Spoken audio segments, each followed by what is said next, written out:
Hi there. This interview simulates a real-world DevOps conversation focused on configuration drift and secrets management.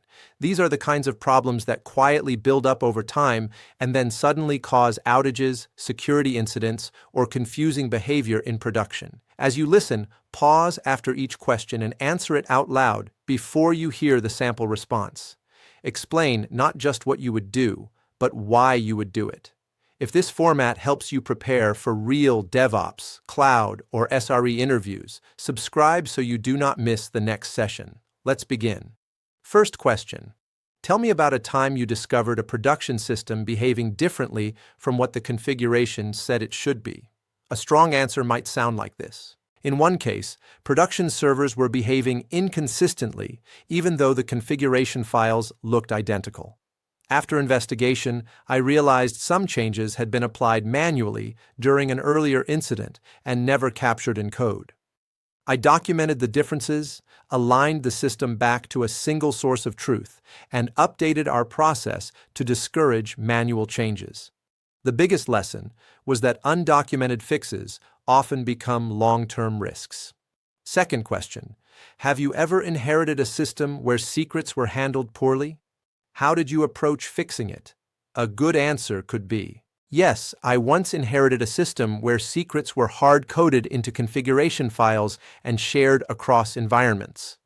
I did not try to fix everything at once.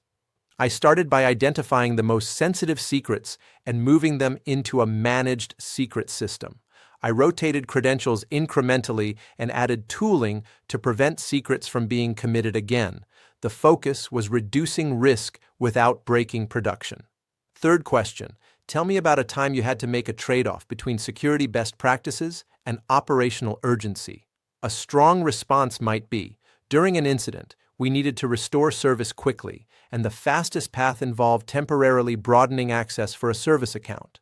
I documented the change, limited its scope, and set a clear follow-up task to revert it.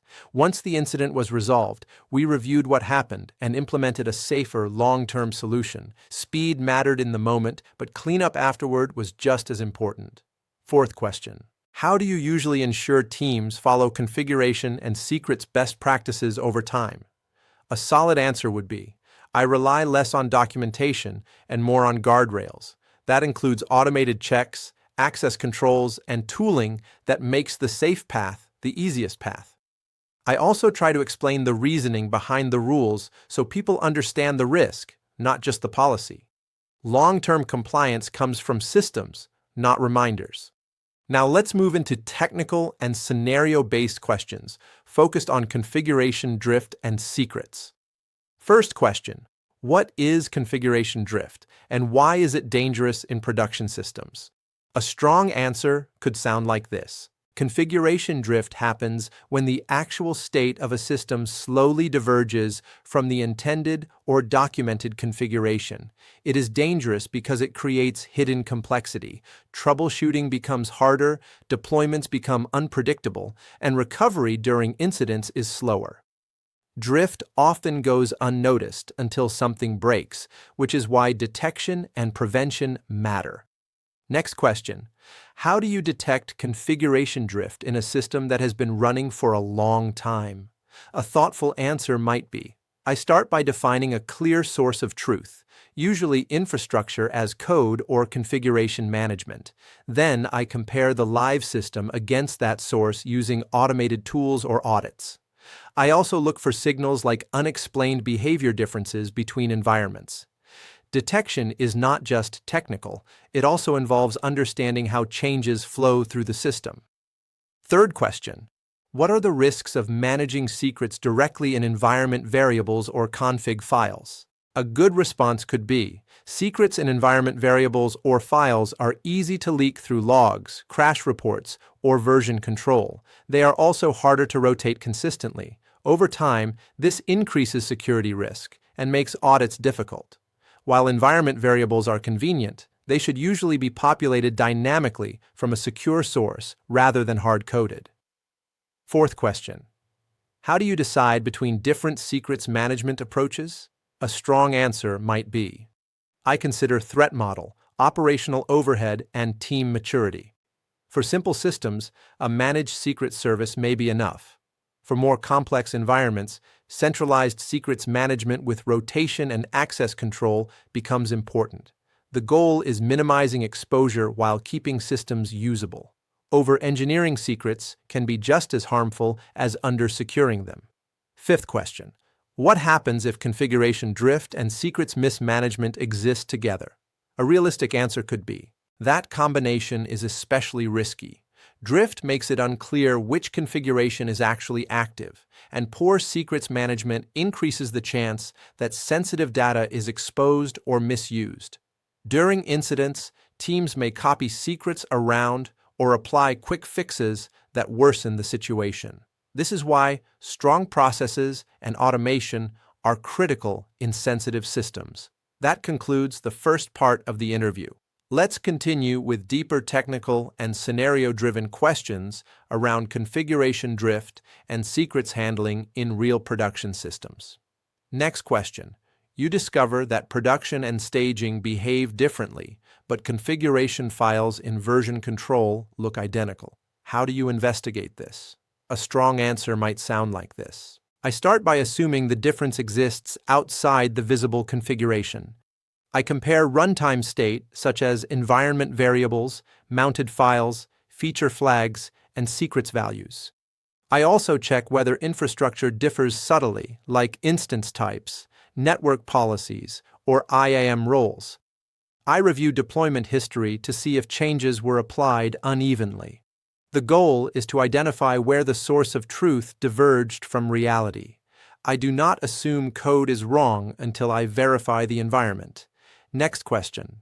How do you prevent configuration drift in environments where engineers need to respond quickly to incidents? A thoughtful answer could be, I focus on making safe paths fast. That means providing tooling that allows emergency changes through controlled workflows that are still auditable. For example, temporary overrides that expire automatically or require follow-up commits. I also ensure monitoring is strong so we can detect drift early. Completely blocking manual changes often backfires, so I try to channel urgency into systems that capture intent rather than bypass it. Next question. What are common mistakes teams make when introducing a secrets manager for the first time? A strong answer might be, one common mistake is treating the secrets manager as just a storage system instead of a security boundary. Teams sometimes load all secrets at startup and keep them in memory indefinitely. Another mistake is not planning rotation workflows. If rotation breaks applications, people stop rotating secrets. I think through access patterns, lifecycle, and failure modes before migrating. Adoption should reduce risk, not add friction. Next question. You need to rotate a critical secret used by many services with zero downtime. How do you approach this? A solid answer could be, I design for overlap. I introduce the new secret while the old one is still valid and update consumers to accept both temporarily. I roll out changes gradually and monitor behavior closely. Only after confirming everything works do I revoke the old secret. This approach requires coordination, but it avoids outages. Secret rotation should be boring and repeatable, not a stressful event. Next question. How do you handle secrets exposure discovered after the fact, such as a leaked credential in logs or version control? A strong response might be, I assume the secret is compromised and act immediately. I rotate it, invalidate access, and assess what systems were affected. Then I trace how the exposure happened and put controls in place to prevent recurrence, such as log scrubbing or commit scanning. Post-incident, I document the timeline and ensure lessons are shared. Speed matters more than blame in these situations. Final question for this section. What trade-offs do you consider when choosing between centralized secrets management and decentralized approaches? A realistic answer could be, centralized systems give better visibility and control, but add dependency and operational complexity. Decentralized approaches can be simpler, but increase the risk of inconsistency and exposure. I choose based on scale and risk tolerance. For large or sensitive systems, centralization usually pays off. For smaller systems, simplicity may be more valuable as long as risks are understood. That concludes the core technical discussion. Now let's move into the pressure section. These scenarios reflect moments where configuration drift and secrets issues collide with time pressure, incomplete information, and real risk. First scenario. During an outage, an engineer manually changes configuration on a production server to restore service. The system stabilizes, but the change is not captured in code. A few days later, another deployment reverts the change and the outage returns. How do you handle this situation? A strong answer might sound like this. I focus on fixing the process, not assigning blame. First, I stabilize the system again and capture the working configuration as code so it becomes the new source of truth. Then I talk with the team about why the manual change was necessary and why it was not recorded. Usually the root cause is friction in the deployment process or fear of slowing things down during incidents. I aim to make it easier to record emergency changes quickly so drift does not accumulate silently. Next scenario. You discover that a sensitive secret has been copied into multiple places across production systems over time. Some services rely on it heavily, and removing it quickly could cause outages. What do you do? A thoughtful answer could be, I assume the secret is compromised and prioritize containment. I identify where it is used and plan a phased rotation. I introduce a new secret and update consumers incrementally while monitoring closely. I avoid ripping it out all at once unless there is evidence of active abuse. At the same time, I reduce exposure by locking down access and auditing usage. Security incidents require urgency, but they also require controlled execution. Next scenario. Leadership asks why configuration drift was not caught earlier and wants guarantees it will never happen again. How do you respond? A mature answer would be, I explain honestly that absolute guarantees are not realistic in complex systems. Instead, I focus on what we can improve. I outline detection mechanisms, stronger guardrails, and clearer ownership that reduce risk significantly. I also emphasize that drift is often a signal of underlying workflow problems. The goal is continuous improvement, not perfection. Clear communication builds trust more than overpromising. Next scenario. An incident response requires temporarily relaxing security controls to restore service. Some team members are uncomfortable with the risk. Others want to move fast. How do you decide? A strong answer might be, I assess whether the change is reversible and how long it needs to exist. If relaxing controls is the only viable path to restore service, I scope it narrowly and document it clearly. I set a firm timeline for reverting the change and assign ownership. I also communicate the risk openly so everyone understands the trade-off. Temporary risk can be acceptable if it is intentional and controlled. Final pressure scenario. You inherit a system with years of undocumented drift and unclear secrets handling. There is no immediate outage, but the risk is high. How do you approach fixing it without destabilizing production? A realistic answer could be, I avoid big bang fixes. I start by observing and documenting the current state. I prioritize the most sensitive areas first, such as credentials and access paths.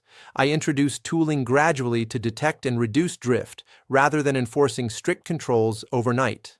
Incremental improvement reduces risk while building confidence. The goal is to improve safety without triggering unnecessary incidents. That brings us to the end of this interview focused on configuration drift and secrets management.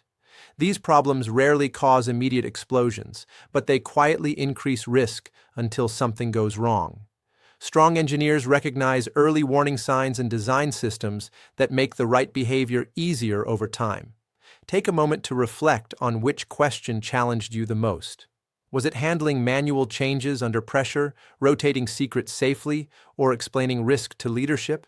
If this format helps you prepare for real DevOps interviews and real-world incidents, subscribe so you do not miss the next session.